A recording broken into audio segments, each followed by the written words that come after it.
জাতীয় সার্বভৌমত্ব, আঞ্চলিক অখণ্ডতা, অর্থনৈতিক উন্নয়ন এবং বিশ্বব্যাপী শান্তি রক্ষার প্রতি জামায়াতে ইসলামীর পূর্ণ সমর্থন রয়েছে বলে জানিয়েছেন বিরোধী দলীয় নেতা ও জামায়াতে ইসলামীর আমির ডাক্তার শফিকুর রহমান।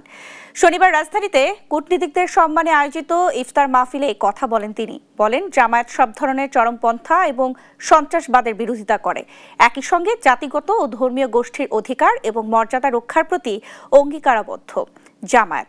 এ সময় বিরোধী দল হিসেবে গঠনমূলক সমালোচনার পাশাপাশি সরকারকে সহযোগিতার কথাও পুনর্ব্যক্ত করেন doctor Shafiqur Rahman.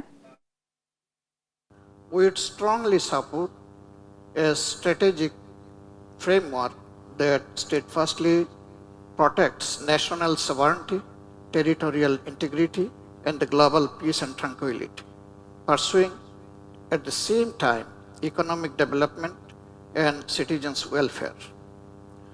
Ethical pragmatism will be at the core of our foundational principles.